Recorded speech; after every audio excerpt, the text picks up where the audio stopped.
Olá, vamos seguir com mais 5 questões interpretadas e corrigidas do curso preparatório CPA 20.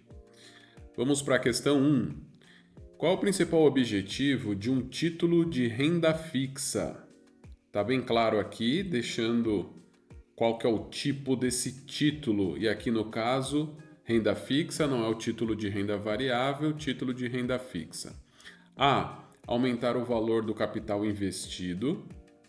Tá interessante essa alternativa. B. Oferecer retornos garantidos. C. Proporcionar participação nos lucros da empresa.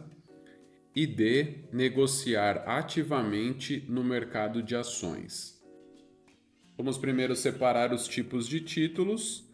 Nós temos os títulos de renda fixa e temos os títulos de renda variável. Títulos de renda fixa são aqueles títulos que nós sabemos qual vai ser o retorno, qual vai ser o indexador ou a taxa de juros. Então, nós sabemos qual vai ser o nosso retorno. A gente vai saber exatamente? Não exatamente, porque se for um indexador, ele vai depender do indexador. Por exemplo, retorno, nós sabemos o retorno. Por exemplo, 100% do CDI. Nós sabemos quanto vai ser o CDI lá na frente? Não, a gente não sabe. Mas nós sabemos que é 100% do CDI. Nós vamos receber 100% do CDI. Ou então, aí sim, uma taxa de juros fixa, 6% ao ano. Aí a gente sabe exatamente que vamos receber 6% ao ano. Do outro lado, nós temos a renda variável. E aqui a gente está falando o quê? De ações. Quando a gente fala de ações, sempre vai ser renda variável, porque depende da oferta e da demanda, o preço das ações, depende do mercado. E claro, das características aqui da empresa, no seu desempenho econômico-financeiro. Então vamos lá para a resposta. Alternativa A, aumentar o valor do capital investido. Esse é o principal objetivo do título de renda fixa? Vejam, é o objetivo. Quando eu faço um investimento, seja em renda fixa ou variável, eu quero aumentar o capital investido. Perfeito. Mas veja, ele se aplica para os dois. Não é o principal de renda fixa. Vamos seguir para as outras. B. Oferecer retorno garantido. Eu tenho um retorno garantido quando eu invisto em renda fixa? A ideia aqui é sim, porque nós sabemos o retorno, nós sabemos que vamos receber 100% do CDI, nós sabemos que vamos receber 6% ao ano da taxa. Tá? Então, é essa a resposta até agora. Proporcionar participação nos lucros da empresa, aí são as ações, né? Quando eu invisto em ações, a empresa tendo lucro, esse lucro, através da minha participação, vai chegar para mim também como acionista da empresa. Então aqui é renda variável. E D, negociar ativamente no mercado de ações. Não, o mercado de ações também é renda variável. E aqui a nós dissemos que não era a melhor escolha, a gente fica com a B, oferecer retornos garantidos.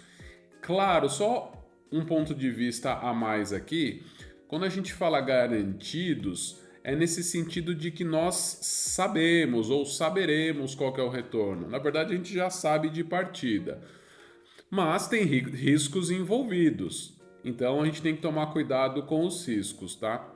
Essa palavra aqui, a gente tem que ter parcimônia com ela. Resposta, então, alternativa B, oferecer retornos garantidos. O principal objetivo de um título de renda fixa é oferecer retornos garantidos aos investidores, geralmente na forma de pagamentos regulares de juros. Invisto num título e, por exemplo, a cada semestre eu recebo um pagamento regular de juros, por exemplo, um título público, e reembolso do valor nominal na data do vencimento. Então, o que ele está falando? Normalmente, eu faço o investimento inicial e depois eu vou recebendo aqui os cupons, os juros, pode ser semestral, pode ser anual, e no final eu recebo o meu valor principal aqui que eu tinha investido.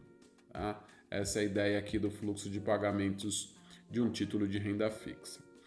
Muito bom, vamos para o exercício 2. Questão 2. O que é a taxa Selic e qual o seu papel na economia brasileira? Muito importante a gente saber o que é a taxa Selic e principalmente, né, qual que é a sua aplicação. A. É a taxa de câmbio utilizada para as transações internacionais, influenciando o valor da moeda nacional. B. É a taxa de juros cobrada pelos bancos comerciais em empréstimos entre si, afetando a liquidez do sistema financeiro. C. É a taxa de referência utilizada nos contratos de aluguel de imóveis, regulando o mercado imobiliário. E D. É a taxa básica de juros da economia brasileira, utilizada pelo Banco Central para controlar a inflação e as condições monetárias. Vamos lá. Então, o conceito, primeiro, a taxa Selic. Sempre que nós falarmos taxa Selic, a gente está falando de taxa de juros. Taxa de juros. E aí, no caso, é a taxa básica de juros da economia brasileira. Então, não é a taxa de câmbio. Taxa de referência dos contratos de aluguel aqui é o indexador, é o índice de inflação, né? Aqui é o IGPM, normalmente, né? O IGPM ou o IPCA, dois índices de inflação. Corrigindo aqui. IPCA, então índices de inflação, né? Não é taxa Selic. Agora a gente fica com duas. Taxa de juros cobrada pelos bancos comerciais em empréstimos entre si. Vejam, os bancos comerciais, que são os bancos tradicionais que a gente conhece, fazem empréstimos entre si no mercado financeiro. E aí, isso daqui a gente chama de taxa de juros DI. DI, tá? Então não é a Selic. Então tá errado. E qual que está certa então? Aqui, ó. É a D, a taxa básica de juros da economia brasileira, utilizada pelo Banco Central para controlar a inflação e as condições monetárias. Vou falar um pouco mais. Vamos para a resposta?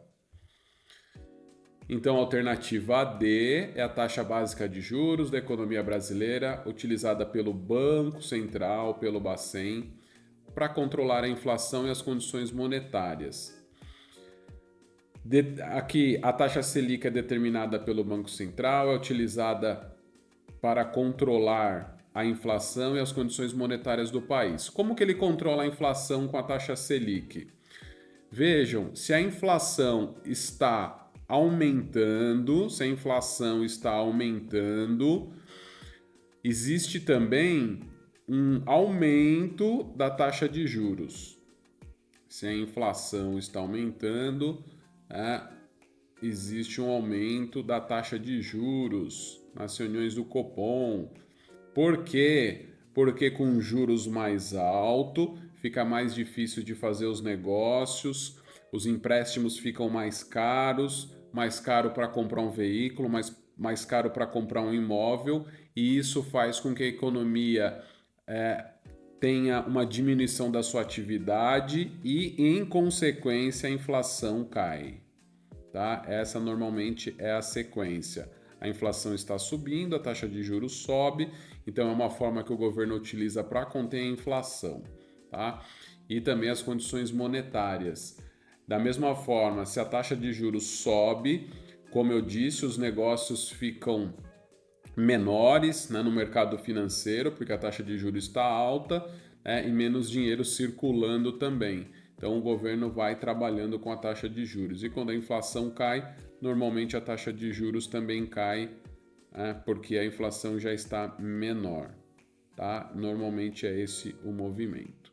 Ok? Então, taxa básica de juros é a famosa Selic. Questão 3. Qual é o principal fator que determina o preço de uma ação no mercado de capitais? Mercado de capitais é onde as empresas buscam recursos através do lançamento de debêntures, das suas ações, por exemplo. Então, as ações estão sendo negociadas no mercado de capital. E qual que é o principal fator que determina o preço da ação? A, o valor contábil da empresa emissora da ação. Será que é o valor contábil? B, a taxa de juros básica da economia. C, a oferta e demanda no mercado de ações. E D, a política fiscal do governo. Vamos lá. O valor contábil da empresa, ela é um fator que determina o preço, então quanto ela gera de lucro, por exemplo, ou prejuízo num determinado exercício pode afetar a ação, mas não é aquilo que vai determinar o preço. Indo para a resposta, é a alternativa C. É a oferta e demanda no mercado de ações que vai determinar o preço. É como nós temos diversos preços de produtos, commodities, etc., nos diversos mercados. Por exemplo, o mercado imobiliário, quem determina o preço do imóvel é a oferta e a demanda para aquele tipo de imóvel. Então é a mesma coisa aqui no mercado de ações. Tá? Então o valor contábil da empresa não é o principal. A taxa de juros básica da economia vai afetar algumas questões da empresa, mas não diretamente o preço da ação. E a política fiscal do governo também, muito indiretamente, afeta a empresa com relação ao preço das ações. Então, é a alternativa C, a oferta e demanda. Está aqui, alternativa C. O preço de uma ação no mercado de capitais é determinado pela oferta e demanda. Nesse mercado, o mercado de ações, onde os investidores negociam as ações, comprando e vendendo, com base nas suas expectativas de valor futuro.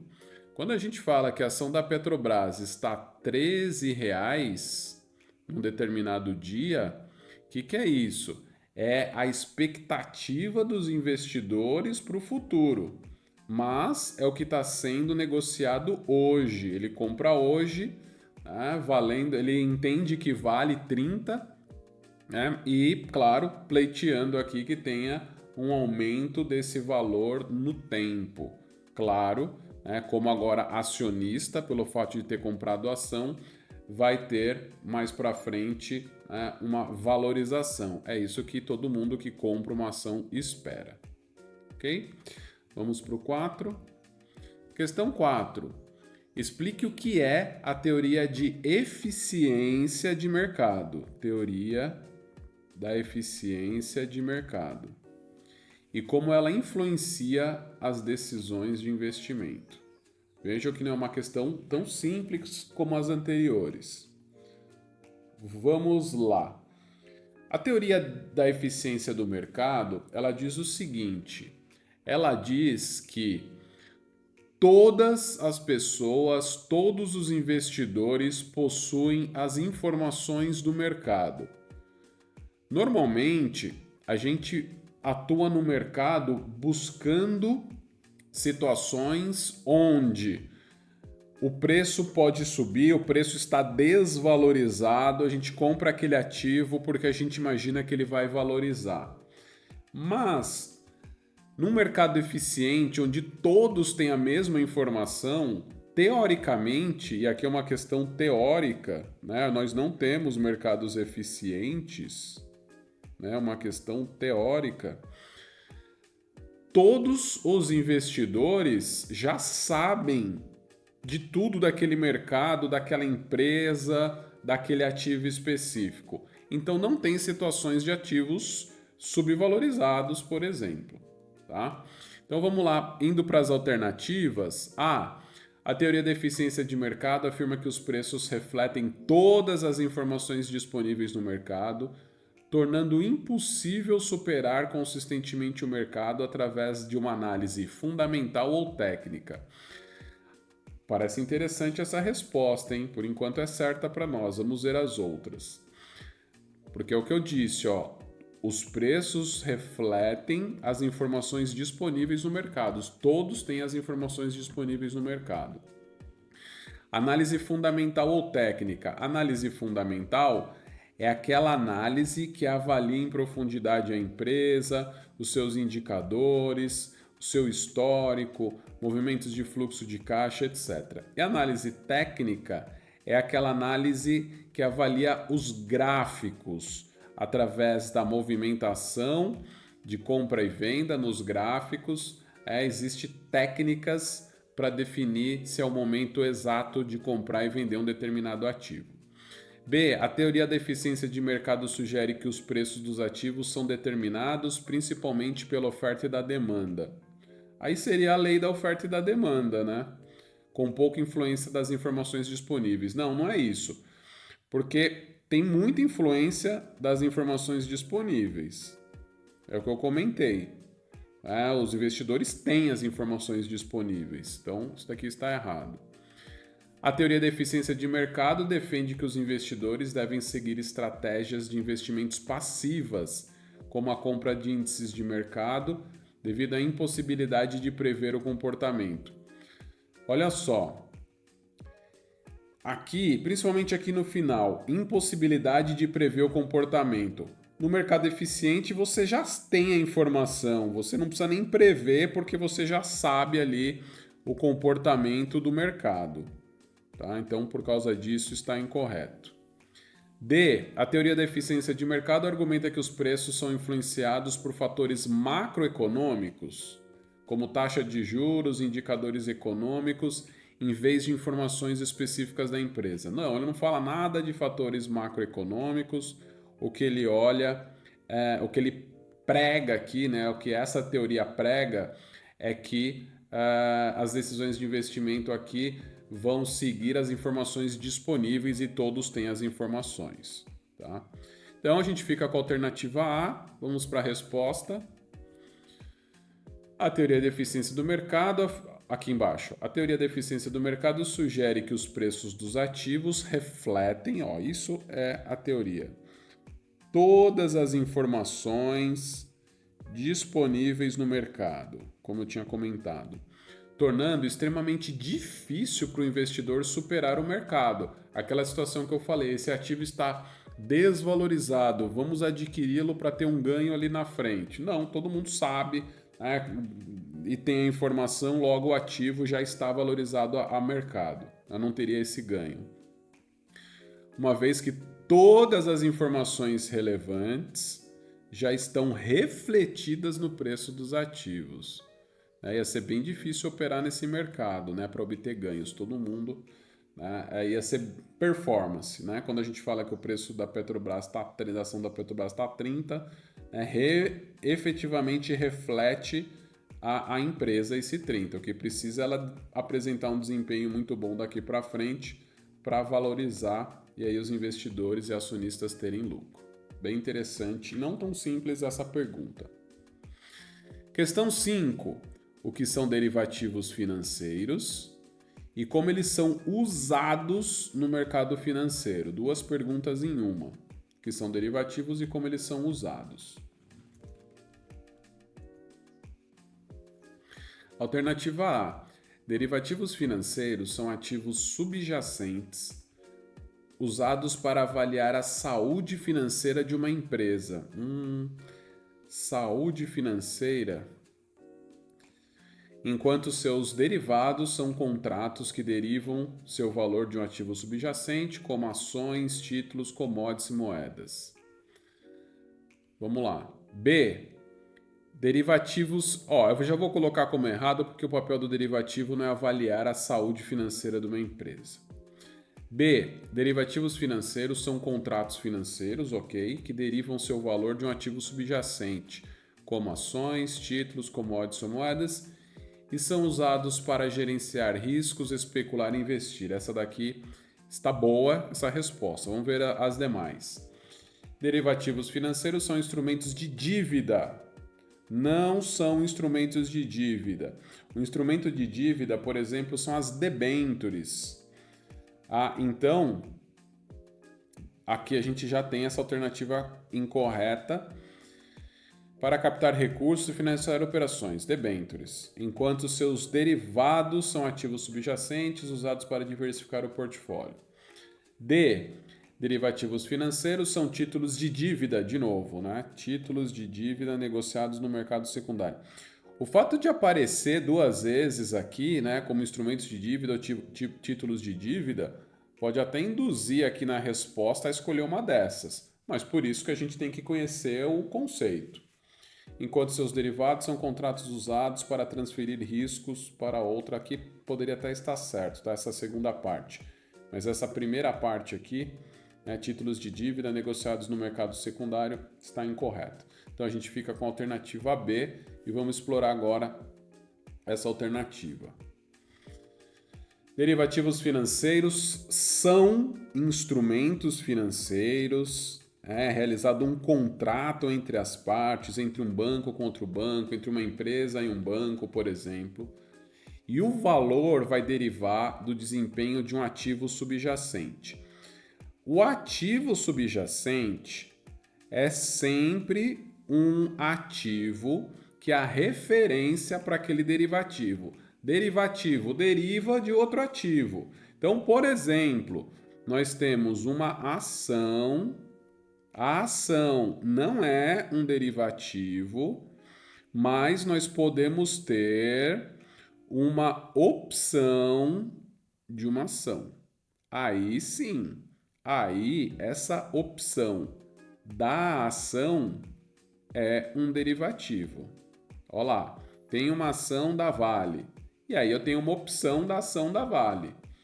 Esse é o ativo subjacente, que é a referência desse derivativo, tá? Então tá aqui, ó. São instrumentos financeiros cujo valor deriva do desempenho de um ativo subjacente. São utilizados para gerenciar risco. Estou correndo o risco da variação do dólar aumentar muito. O dólar aumentar muito, eu tenho que pagar mais dólar. Faço um contrato futuro, faço um contrato a termo e travo ali o dólar que eu vou pagar com uma referência, ou faço um swap. Veja, eu tenho 3 alternativas e gerencio o risco. Qual o risco? O risco do aumento da taxa de câmbio. Posso especular sobre os movimentos dos preços com os derivativos? Posso. A gente sempre fala que nós podemos fazer o hedge, que é a proteção, é a gestão de riscos, e também podemos fazer a especulação. Posso fazer hedge e posso especular, tá? Tem um risco bem grande, claro, mas eu posso fazer. Ou investir de forma mais eficiente usando derivativos. E os exemplos comuns incluem futuros, a termo, opções e swap. São os 4 tipos de derivativos que a gente tem que saber. Futuros, a termo, opções e swap. Ok? Então, com isso, a gente finaliza essas 5 questões do curso preparatório CPA 20.